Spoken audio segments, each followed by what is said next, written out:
This is Sora Harewataru. She's the captain of the Hirogaru Sky Precure, and she may just be the greatest Precure of all time. For a franchise of such history with so many characters, the title is certainly prestigious. With each passing season, the title has become increasingly hard to obtain and maintain. Very poetically, in the show's 20th anniversary, we may have found the rightful owner of the Precure crown. Whether you agree with that assumption or not, Sora's performance in her season was undeniably brilliant. She showed merits exhibited by incredible cures before her, combining the show's best parts in one character story. The saying goes that it's not about the destination, it's about the journey she took to get there. And what a journey this bright hero has gone through. One that was blessed upon them by an insightful writing team like no other. In this review, we're going to dive into the spectacular story of Hirogaru Sky, a hero's journey that will live forever in Precure's history. Before I begin, I'd like to make clear that this video is only my personal opinion. Despite everything I'm about to say, I'm neither trying to nor can I make any absolute claims of who the best Precure is. This is simply my own analysis on what happened in the story of Hirogaru Sky, and how they made her an excellent Precure. I don't intend on downplaying the qualities of past exceptional cures at all. They are amazing in their own right, and can be the best Precure to other fans. Whether you agree with me or not, this review shouldn't be taken as absolute. I respect your opinions, because, at the end of the day, analyzing amazing characters is something I do mostly for fun, especially when it's a character I genuinely love. Two more little things before I actually start. I promise I'll make it quick. First, I'm recording the majority of this video while having braces. I hope it doesn't affect my pronunciation too much, but if I sound weird, that's probably why. And speaking of sounding weird, if I sound different in certain parts of the video, this video is a very long video I'm making, and I might be using different microphones. Without further ado, let's get this analysis started.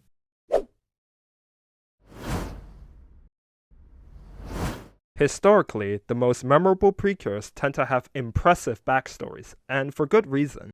They illustrate who the cures were when the season first started, and sets a model of comparison once the season ends. To understand what makes Sora so well written, let's start with her backstory and her debut. Early on, we quickly discover why Sora wanted to become a hero. When she was young, she wandered into danger and was saved by a brave hero, who we'll come to know later as Captain Shalala. Sora had been inspired ever since. Relatability is key for a likable and intriguing character.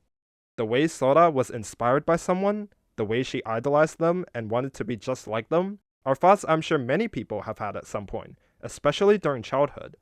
But Sora isn't just any normal kid who wants to become a hero. From a young age, she has taken this dream seriously to almost unreasonable extents. Nothing reflects that better than her self-isolation, as addressed later in episode 5.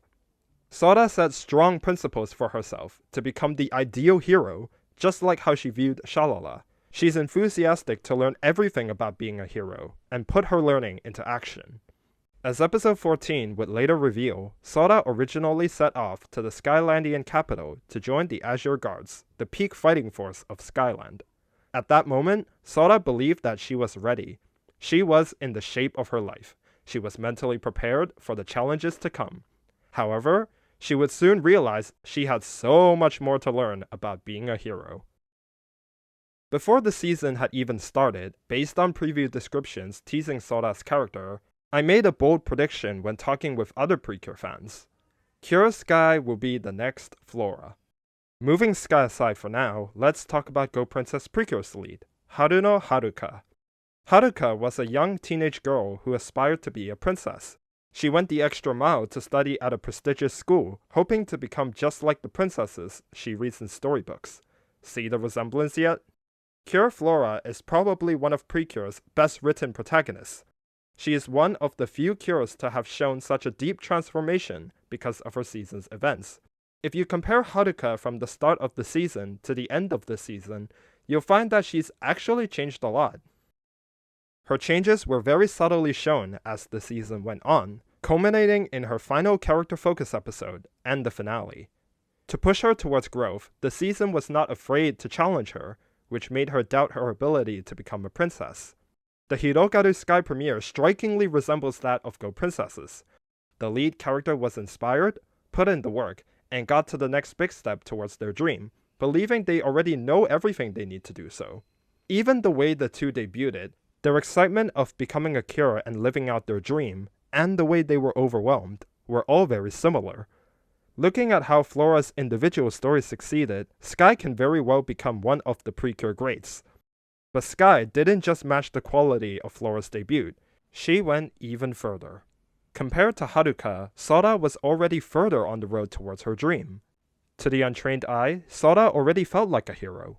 She had the athleticism, the willingness to engage, the mental fortitude, and a strong sense of righteousness.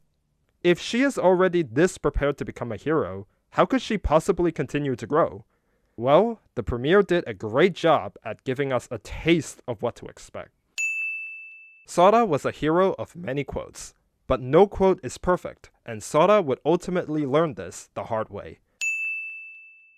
When Sora's new friend Mashiro stopped her from engaging with Kabaton's Ramborg, Sora seemed tough, but was shaking with nervousness inside. Sora was suppressing her emotions for the sake of heroism. Sora held herself to very high standards. She had several perceptions on what the ideal hero is like. Fearless against anything, to pounce on heroic deeds at the earliest moment, and to stick through with their promises, even if they aren't sure if they could. All of these points suggest the lengths Sora had gone to trying to become a hero. Ironically, that is what makes Sora so desperately in need of enlightenment through her upcoming Precure journey. She is stuck under the impression that heroes must be A, B, C, and so on. This is huge. Yes, there have been cures in the past that hold themselves to very high standards for what they do. This may include Sword and Ace from Doki Doki, or Celine from Star Twinkle. However, never has the franchise truly attempted what Sora's story was trying to tackle: the rise of the imperfect Precure, an attempt to break the omnipotent and infallible image of a superhero. For the 20th anniversary of a show that has always had heroism at its core, it was the most fitting growth story that the writers could have given Sora. The show has realized the legacy and impact it had on society, and now it's addressing the biggest fallacy it has secretly been perpetuating for years: that a hero is always right, in their beliefs and the way they do things. Nearly everything I have mentioned so far was teased in the premiere alone. Her origin story has laid the foundation for something incredible. So, it's time to see if the points would be gradually addressed, capturing the remarkable potential of this young Skylandian. And thankfully, we wouldn't have to wait long. Besides heroism, the Precure franchise has another theme at its core: friendship. It has been the recipe for success for many Precure teams, literally within the story and as the season. In Hiropre, this was no exception. After rescuing Princess Eru and accidentally getting transported to Earth, Sora met Nijigaoka Mashiro, who would soon become her Precure partner, Cure Prism. The two quickly got along after the chaos of a seasonal premiere, and ended up living together. In just 3 episodes, Sora and Mashiro already became best friends. There was reason to be concerned about the pacing, as not a long time seemed to have passed in these few episodes. However, it's not just about the length of time, it's also about what has happened in the friendship. Sora and Mashiro quickly bonded through various activities. They went shopping together, shared about their interests, and of course, took care of Eru-chan. In episode 2, Mashiro used her own money to replace Sora's original hero notebook, and praised Sora's ambitions. There were other little things as well. Mashiro taking Sora around the city and countryside, or making cloud bread for her. These acts show Mashiro's hopes to grow close with Sora, especially after Sora pledged to protect her. The development of their early friendship was written beautifully. The friendship, however, presented a new problem to Sora. Sora's attachment to Mashiro and her pledge of protection gradually put pressure on her. As a lone Precure, she was the only one who could defend the city from the destructive Ranborgs. More importantly, only she could protect her dear companion and the Skylandian princess. So, when she made costly mistakes in episode 4, giving the chance for Mashiro to transform and finish the job, Sora was distraught. A powerful hero like her shouldn't have to resort to the help of another. By having Prism help her, Sky felt exactly the way Kabaton teased her as, weak. Worse, Mashido was throwing herself into a mission that could endanger her life. There was no way Sora was going to allow that. Sora's struggle here was complexly beautiful. It speaks volumes about the standards she has for herself as a hero, and how much she had come to like Mashido. But the more important thing was this. 友達だから。真城さんは私の初めての友達だから。一人じゃないから怖いんです。 Sora had been isolating herself for a long time to hone her craft by shutting off the distractions of having friends. It's not only a strategic choice, it's also ideological, that a hero shouldn't be afraid to face challenges on their own. She was training her independence and resilience, what she believed to be key for a hero. She was partially right, but not all the way. In episode 5, Sora would try to sway Mashido to either give up her Precure responsibilities or to end the friendship and Sora's pressure of protecting her.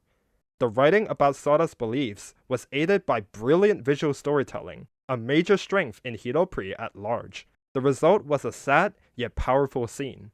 The pair were divided by a gap of physical ability and mentality. Then, Prism decided to push her friend. She accepted the idea to not be friends, to take the pressure off Sky. Through this, she wanted to highlight they were more than just individuals on a common mission. As seen from Sky's shock and confusion of Prism's case, this worked flawlessly. ダメだ。友達以外の言い方見つからないや。パートナーとか相棒とかそうじゃなくて、あなたは私の友達。あなたが心配だよ。助けたいよ。気持ちは同じ。それって一緒に戦う理由にならないかな。Especially after seeing Prism holding her own, Sky's pressure began to fade. She can let Prism help her like she helps them. Prism can decide to worry about her. With their goals aligned, Sky accepted Prism as her teammate, and the pair obtained a new attack to solidify their partnership.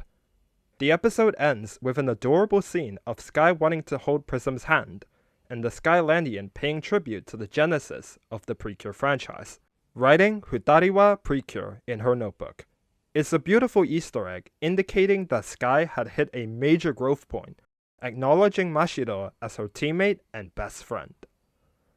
Change and personal growth are not things that originate from only within. While you are always the one to take action and change, it also counts on the people around you. They may notice a problem that you may not know yourself. They may let you know or help you discover it for yourself. And then they can push you towards a solution. For Sora, someone standing adamantly by her principles, this was especially true. Episode 5 was the first of many episodes that tried to challenge Sora's past learning experiences. It brought down her assumption that a hero is not afraid of being alone. It means much to Sora's growth as a hero, and it's also a meaningful message for the genre. A hero is not always correct. They always have new ideas and attitudes to practice. On that note, let's rewind a bit to episodes 1 and 2. When Kabaton ripped up Sora's hero notebook, that was not only to spite Sora to make her fight back. When Mashido replaced the notebook, it wasn't just so Sora had a place to journal her Precure journey and her learning. What these two scenes did was convey a crucial character shift. The old notebook represented a very idealistic Sora Harewataru, one that was filled with lessons and quotes that were flawed and misinformed. With a new notebook, Sora could start from scratch and write a whole new set of insights and notes. She is creating a brand new image of a hero to chase after, and thus can become more enlightened. The only way she could be incentivized to do so was to destroy the old so that the new may take its place.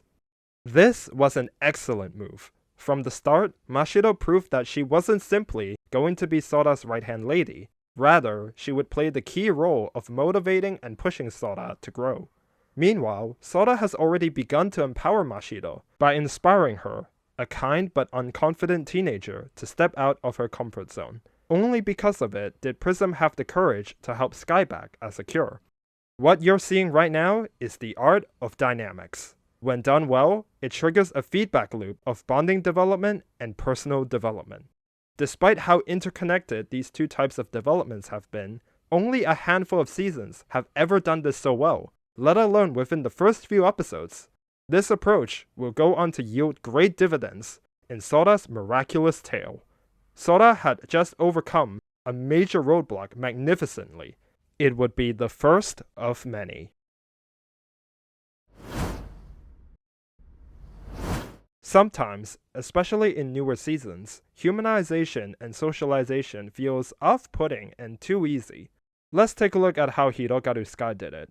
Episode 6 was more or less to set the stage of how Sora got into Sorashido Academy, where Mashiro was attending school. The following developments were generally predictable. Mashiro goes to school alone, Sora gets sad, then Yo-Yo reveals to Sora that she's going to school with Mashiro. But it was a little more than that. Sora and Mashiro both missed each other in their proper first time apart since they met. This episode fleshed out the impacts the prior episodes of bonding had on the two characters, especially for Sora, because she had never experienced these kinds of feelings in the past. It highlighted how close they were, and as a bonus, showed Sora's progress in coming out of her isolationist ways. As for how that growth was exhibited in episode 6, you can thank Hijiri Ageha. She is Mashiro's childhood friend, and who would later become Cure Butterfly. With Ageha's help and their bubbly personality influencing her, Sora started to let herself go even more with regards to socializing. She learned to be more expressive and more open to nurturing closer friendships. This proved useful for the next step in her story. In episode 7, Sora started going to school with Mashiro. She made a pretty big deal about not giving away her Skylandian identity to become friends with her peers. This is a rare reason for non-Earthling Cures to conceal their identity, but not unprecedented. Cure Milky from Star Twinkle had a similar episode, which turned out amazingly well.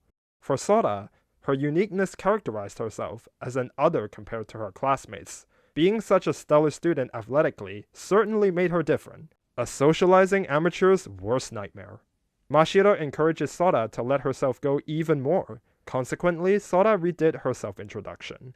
The scene points to another step in her growth. She was ready to open herself up and embrace potential friendships, regardless of what made her different. It's not a brand new message by any means, but the build-up and execution was very satisfying, and it's not something to sneeze at either. To people like Sora, socializing can be a big challenge. Even a brave warrior like Sora didn't initially have the courage to express herself, to be a one-of-a-kind hero and person. And if despite that, she still managed to take that step, the viewer could too. That wouldn't be the last time Sora's nervousness gets the better of her. Episode 8 was the debut of Precure's most historic protagonist, Unagi Tsubasa, Cure Wing. At first, Sora was suspicious of Tsubasa, especially when he's so friendly with Princess Eru. Her attitudes flipped when they both watched the young toddler stand for the first time. The ice had been broken, because like her, Tsubasa cared for and loved Eru-chan too. Then Tsubasa tries to break the ice even more by revealing his aspirations. After his words inspired her, Sora opened the door to friendship. Looking deeper, the past couple episodes actually helped Sora bond with Tsubasa. She learned to be more open with her feelings and thoughts, to be more open to new friendships, and to trust in those around her. All of that proved useful. Sora, together with Mashiro, welcomed Tsubasa into the team in episode 10, with Sora continuing to break out of her shell. If this had been Sora in episode 1, perhaps she may have never become friends with Tsubasa, because she neither knew how to nor felt the need to socialize. We're only 10 episodes in, and Sora is already vastly different from preseason Sora, and the season is not shy about showing her growth. The story still doesn't end there. Episodes 12 and 13 showed just how much friendship and support meant to Sora. The latter is probably one of the greatest bonding episodes in years. To keep it short, it placed Sora and Mashiro level with some of the best written Precure pairings ever. For the hero girl, her worries and sadness over splitting up with Mashiro after returning to Skyland says it all. Friendship is a core part of her life now. I couldn't do this episode justice, but I'll put it this way. Prior to this, I completed 15 seasons of Precure without shedding a single tear. But in 13 episodes, Sora and Mashiro completely broke me. How in the world did they do this so quickly? I'll never understand. For now, let's focus on episode 12. Kabaton challenges Sora to a 1v1, and Sora goes to the mountains to train for said duel. At this point, we know Sora definitely had the physicality to beat this villain, but the show chose to focus on her new secret weapon. The magic of friendship.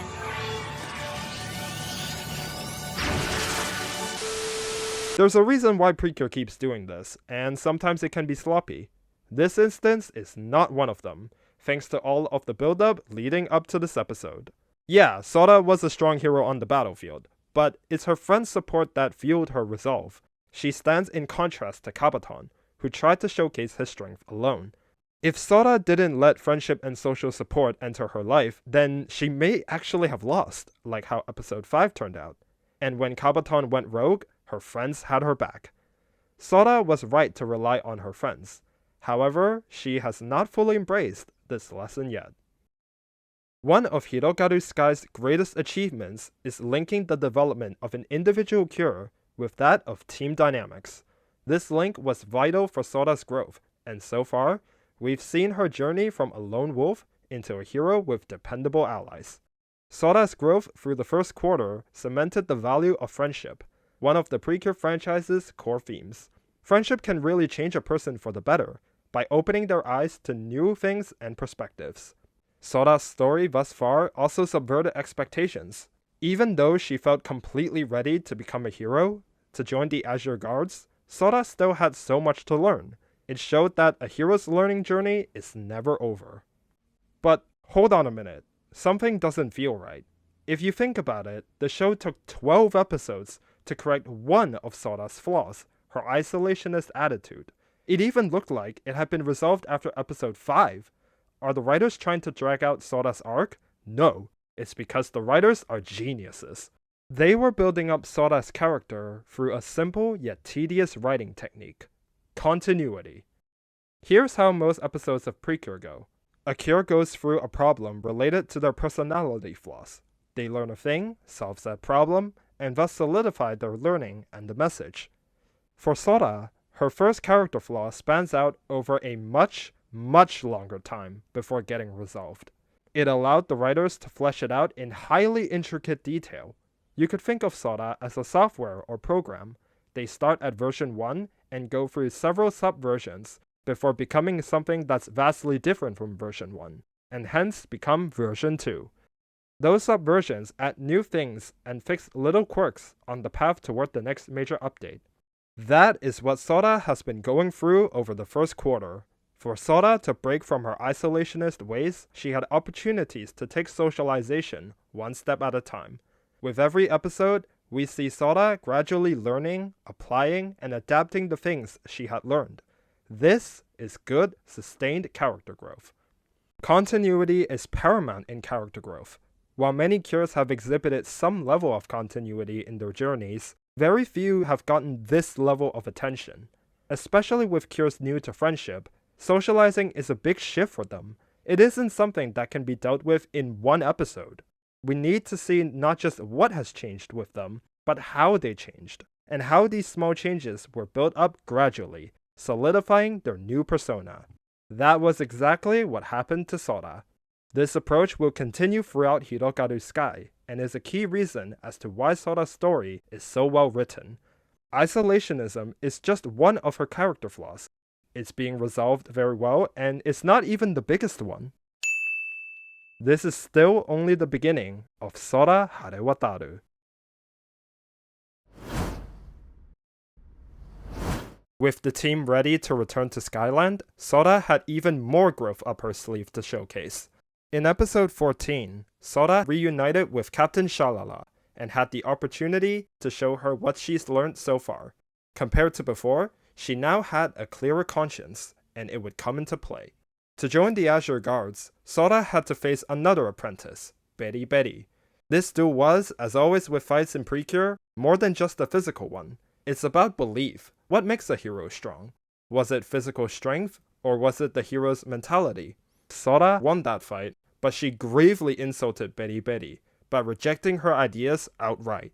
When Shalala told her about Betty Betty's unfortunate backstory, Sora knew she had made a horrific mistake and went to make things right between them. Had it been preseason Sora, she would be stuck to her principles and impressions of what the ideal hero should be. Now, she is learning to value the ideas and attitudes of others, to understand different perspectives, even if they are hard to grasp. To the list of Sora's many valuable lessons so far, one more was added in episode 14. 正しいとは何なのか。ヒーローはずっと考え続けなければいけない。 This single line is a shockingly undervalued message in the heroism genre. Right feels like a fact, when in reality, it's an ever-changing construct. To have Shalala say this to Sora was very fitting, and is very well-timed. Sora is an ambitious but still naive hero, as she would later remark about herself. Shalala knew that when Sora criticized Beri Beri, she wasn't totally right, and her demeanor was something that needed changing, especially when Sora was at a pivotal point in her Precure journey. Thanks to this experience, Sora now knew how to self-reflect, to take action to rectify her wrongs, to concede to her misconceptions and mistakes. Only with this open-mindedness, together with her newly acquired desire for friendships and allies, did Sora make amends with Beri Beri. The ending was a result of Sora's learning from the past and present, which was by no means easy for her. It made the ending of the episode satisfying, and made viewers genuinely proud of the hero girl. Needless to say, if Sora could touch the hearts of the audience, then she certainly did the same to Captain Shalala. In episode 15, Captain Shalala and Sora had a nice friendly chat, the former acknowledging Sora's success as a Precure thus far. It showed the mutual respect the two had for each other, and more importantly, showed how much Shalala meant to Sora as her idol. It would explain the events that came next. Batamonda's bomb threat was vicious, and Shalala had to sacrifice herself to give Sky and Prism enough time to neutralize the attack. Sky's fury was palpable for good reason, and it was shown in one of Precure's greatest visual storytelling moments to date. Just like in episode 13, that scene is a whole other rat's nest to cover in full, so for the sake of simplicity, take my word for it. This scene is worth 1,000 words of narration.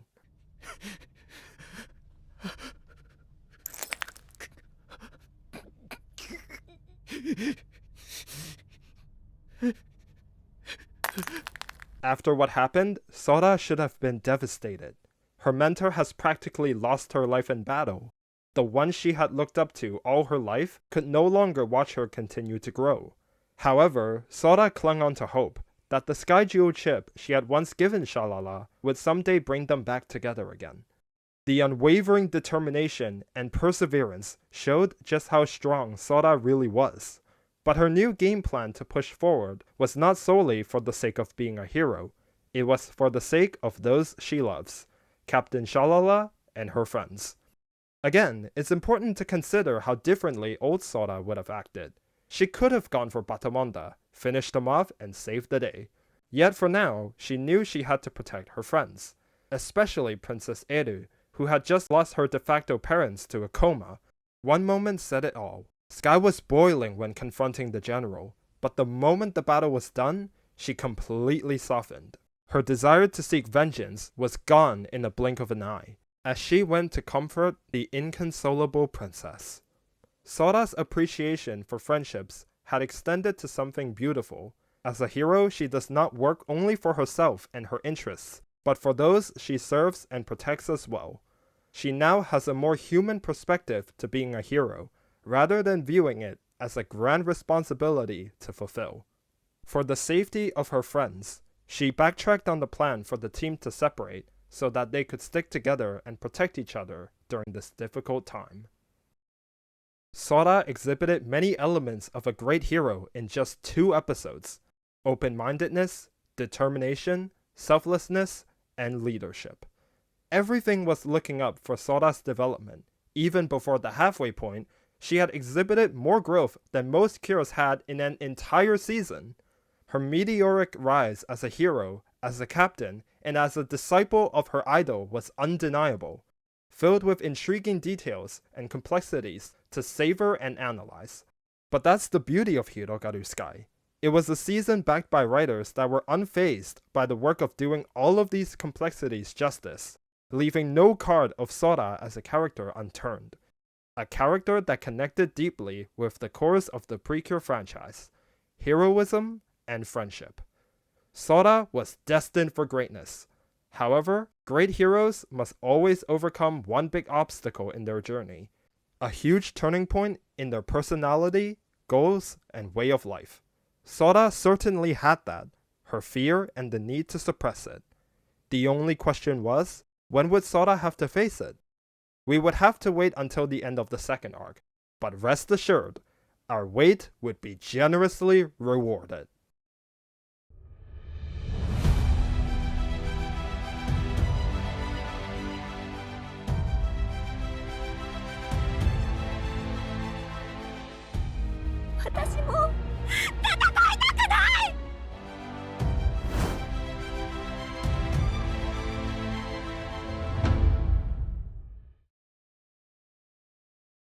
In my 5 years of watching Precure, I've seen nearly the entire mainline franchise. Most episodes entertain me for a day or a week, but some sent me chills that would last for months and even years. I can't judge for everybody, but hear me out. Heartcatch 37 and 38, Doki Doki 40, Go Princess 38 and 39, Haguto 41, Star Twinkle 40, and finally, Healing Good 42. These 6 golden moments have one thing in common. The cure that was focused on overcame the largest personality flaws as a growing individual. Few have ever had the amount of build-up, continuity, detail, and display of growth that these episodes were able to mash together and execute perfectly. And now, we have another moment of pure brilliance. Hirogaru Sky, episodes 22 and 23. In this two-parter, Batamonda exploited Sora's deepest fear. He took advantage of the weakened Captain Shalala to exact revenge, turning her into a Rambog. What made this stand out was how he did it. He had corrupted Shalala such that her life depended on Underk energy, making purification a massive risk. Although she was successfully purified in the end, the cures at that moment had no way of knowing it would actually work. Sora was completely destroyed. She refused to fight her mentor and idol in fear of accidentally killing her. To Sora, it was a moment of cowardice and the ultimate sin of a righteous hero.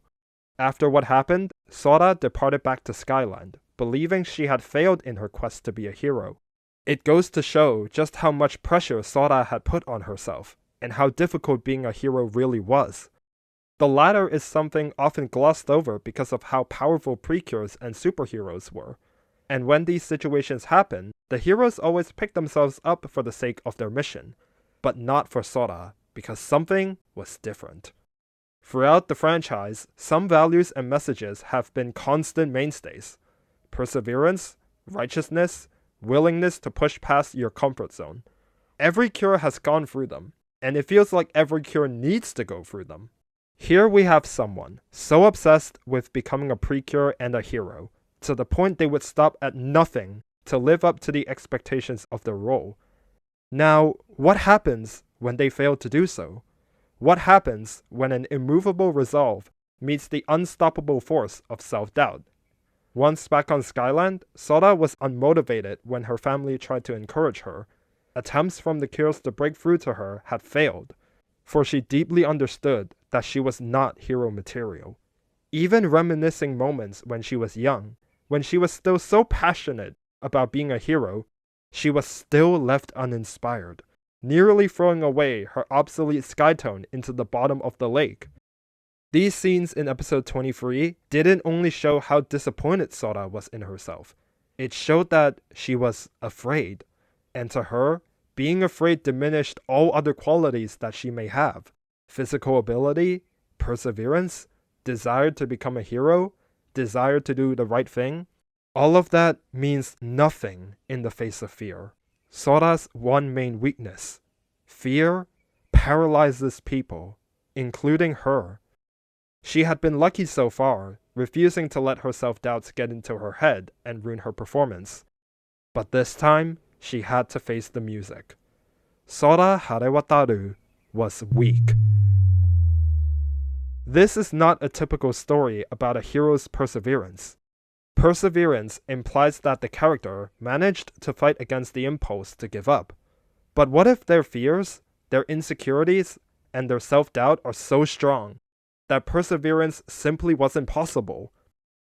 This was way bigger than anything we have ever seen before, because it's not just like Blossom, who thought she couldn't change to save herself.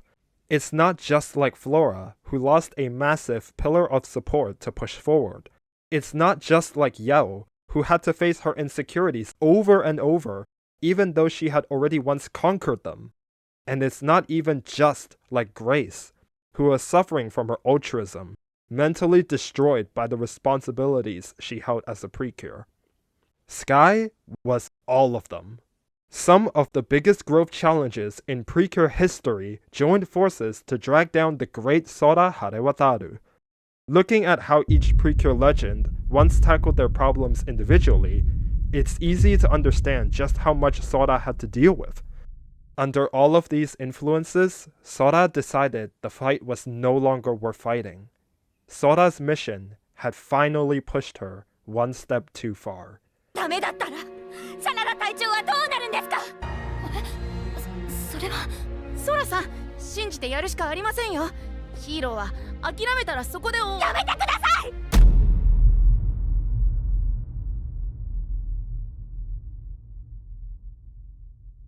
So, Sora is broken. Is this really going to be it for Cure Sky? Yes. Yes, it is. Unlike many before her, Sora had internal factors holding her back. Lifting her up through encouragement is not going to work, because no amount of wishful optimism can truly dissipate fear. If Sora was to ever become a Cure again, she had to be reinvigorated in some other way. And only one person figured it out: Mashiro. Mashiro was the one to see the situation for what it is, yet unlike her friend, Mashiro did not plunge into total despair. 大丈夫だよ。ソラちゃんはプリキュアにならなくていい。戦わなくていい。お家でゆっくり休んで元気になってほしいな。Mashiro was willing to let Sora go from the team without any objection. Her words weren't simply words of encouragement. They were words written with total conscience of who the recipient was. Her hero girl, Sora. The Skylandian was afraid, insecure, feeling like a failure, and crumbling under the responsibilities as a Precure. Mashiro knew all of that, and even so, forgave Sora for her shortcomings and wanted to cover for her, especially during her absence. 自分がもっと強くなる。だから真城さんはプリキュアにならなくていい。そう言ってくれたよね。だから今度は私の番だ。All her life, Sora thought a hero like Shalala was bulletproof and couldn't let a speck of their imperfections show. The hero must be strong, they must be tough, they must fight to their last breath for what is right. The hero must not falter against any foe or challenge. These virtues are what constitute heroes, but Sora had pushed these virtues far past what even she could take. Sora had never hit a wall like this, one that she had failed to conquer, and thus, the blow to her self-esteem was all the more excruciating. But now, she was forgiven. ヒーローになれなかったなんて言わないで。だってソラちゃんはとっくの前からもうヒーローなんだから。This was what made Sora break down in tears. Mashiro's letter finally convinced her that it's okay for a hero to be imperfect, because that's what friends and allies are for, covering each other's weaknesses as they grow stronger together. Sora had given up, but that doesn't invalidate everything she had done, nor does it invalidate her impact as a hero. It's enough to make her a hero to her friends, family, and those she has already helped. Suddenly, Sora's perceived standards and expectations don't matter as much anymore, because In practically everybody else's eyes, she is a hero. With all that said, Sora decided to try, just once, to accept who she is and embrace her fears. Sora had to, because so much was on the line, including her personal growth. If Sora quit, she would disappoint everybody who had believed in her. But more importantly, she would be disrespecting herself by not giving a chance for herself to try changing.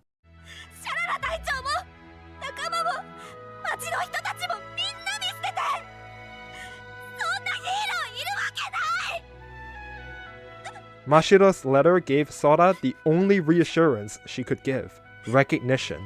All Sora has to do now is believe in it, that regardless of her flaws, she can still be a hero to somebody. And she did.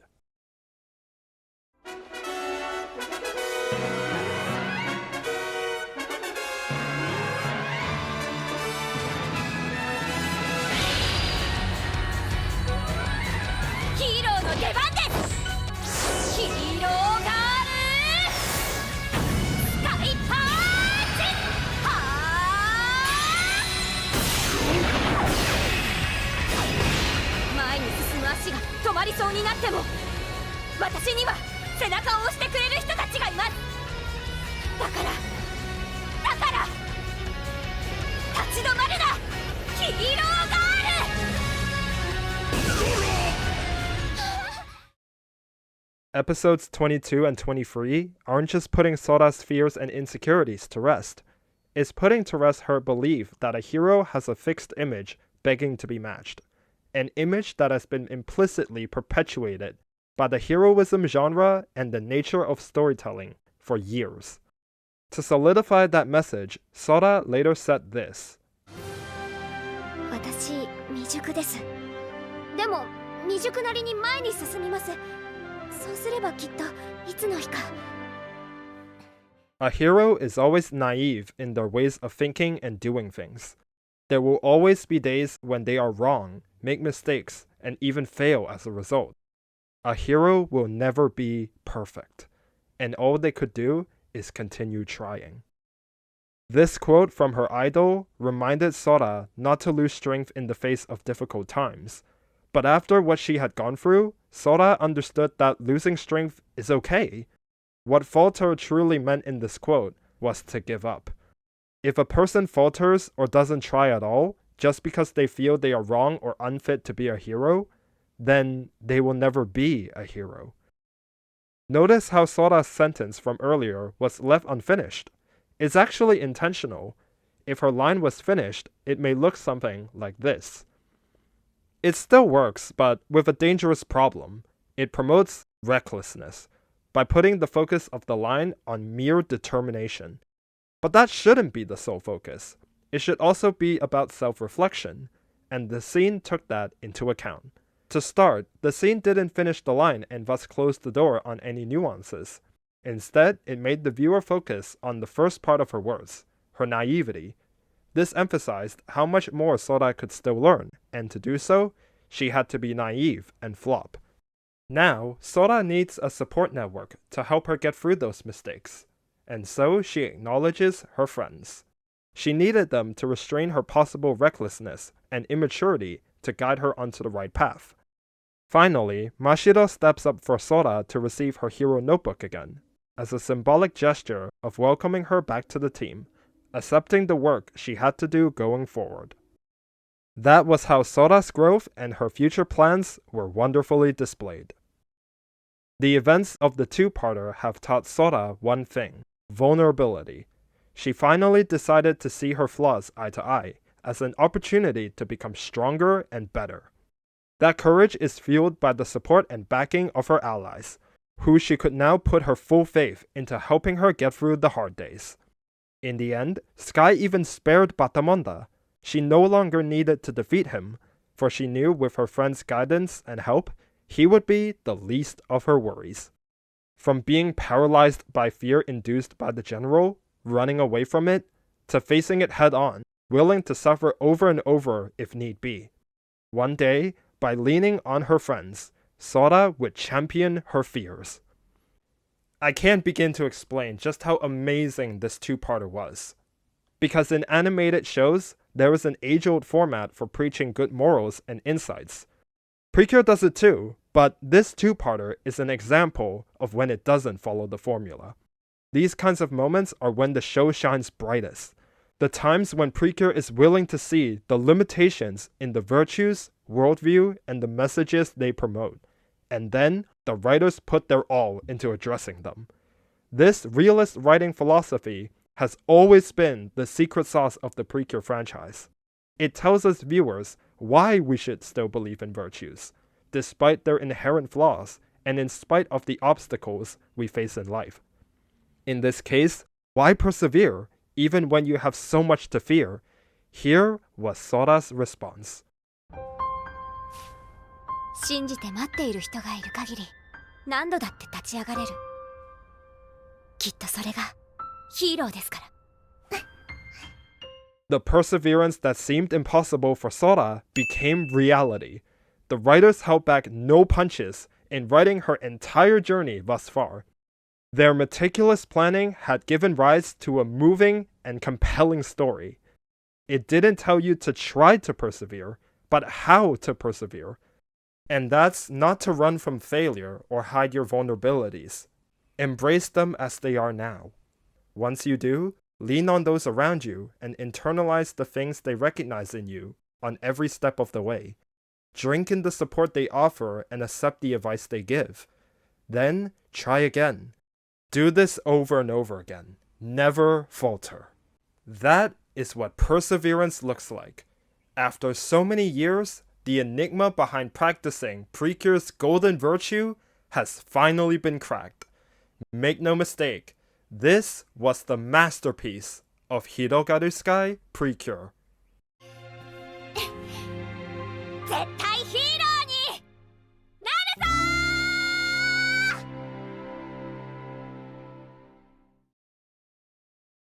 ー In 23 episodes, Sora has already proved herself as one of Precure's greatest characters.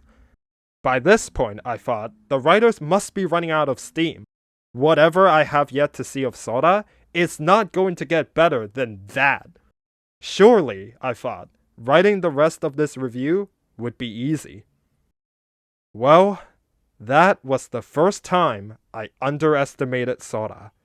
And she was about to make me pay.